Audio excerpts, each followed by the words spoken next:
पश्चिमी उत्तर प्रदेश से पार्लियामेंट में एक आवाज़ इन दिनों जमकर गूंज रही है और वो आवाज़ है कांग्रेस के सहारनपुर लोकसभा के सांसद इमरान मसूद की। इमरान मसूद जी से ही इस वक्त बात कर लेते हैं, वो अपने सहारनपुर दफ्तर पर मौजूद हैं। इमरान जी, लगातार आप कई मुद्दे उठा रहे हैं संसद में, लगातार आपकी आवाज़ गूंज रही है पश्चिम से, क्या? मैंने कहा था कि सहारनपुर का सांसद गूंगा नहीं होगा, वही कर रहा हूँ मैं, इसके अलावा और क्या कर रहा हूँ। मेरे क्षेत्र के जो मुद्दे हैं वो प्राथमिकता के साथ मैं संसद में उठाऊंगा, मुख्यमंत्री जी से भी मिलूंगा और सबसे आग्रह करूंगा कि सहारनपुर के विकास के लिए सब लोग हाथ मिला करके चलें। मैं तो भाजपा के नेताओं से भी बात करूंगा कि भाई विकास के लिए हम लोग सब, आप भी और मैं भी, सत्ता और विपक्ष दोनों गाड़ी के एक पहिए के समान हैं और वो समानांतर चलते हैं। तो हम लोकहित के लिए, जनहित के लिए, लोक कल्याण के लिए आपको भी चुना गया, मुझे भी चुना गया, तो लोकहित और जन कल्याण के मामलों में हम लोग मिलकर के काम करें जिससे जनहित के मुद्दे जल्दी से जल्दी सुलझने का काम हो। कुछ दिनों पहले एक चर्चा चल रही थी कि आपने मुख्यमंत्री योगी आदित्यनाथ की तारीफ की है।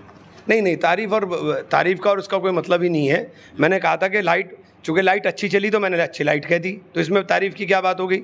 अगर बल्ब जल रहा है, इतनी भयंकर गर्मी में बिजली वालों ने रात भर जाग करके काम किया, तो क्या मैं उनकी पीठ भी ना तपतपाऊं बिजली वालों की? आप उसको किसी भी नज़रिए से देख लो, ये तो आपके देखने का तरीका है। राहुल गांधी के उस बयान पर काफ़ी हंगामा हुआ था हिंदू वाले बात पर, क्या बात को? राहुल गांधी ने कहा था हिंदू कभी हिंसक नहीं हो सकता, हिंदू कभी नफरत नहीं फैला सकता, और हिंदुत्व के नाम पर आप जो नफरत और हिंसक हो रहे हो ये हिंदुत्व नहीं है, ये कहा था राहुल गांधी ने। इसको आप किसी भी तरह तोड़ मरोड़ दो।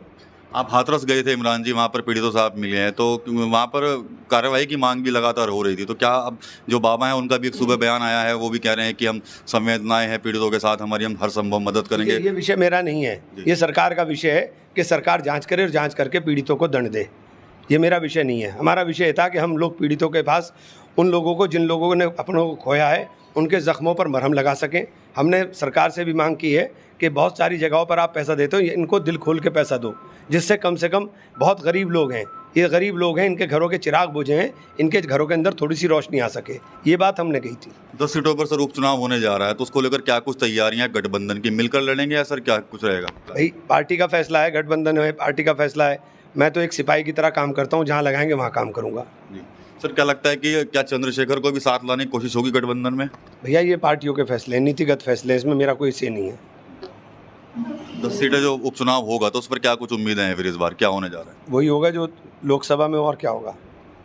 तो इमरान मसूद हैं, अभी सहारनपुर लौटे हैं, हाथरस भी यहाँ पर गए थे। साफ तौर पर कहीं ना कहीं इन्होंने कहा है कि जो पीड़ित हैं उनको भी मुआवजा सरकार की तरफ से मिलना चाहिए। इसके अलावा उपचुनाव को लेकर साफ तौर पर यही कह रहे हैं कि जो पार्टी का निर्णय होगा वही सर्वोपरि रहेगा। TV9 यूपी के लिए सहारनपुर से विकास कपेल।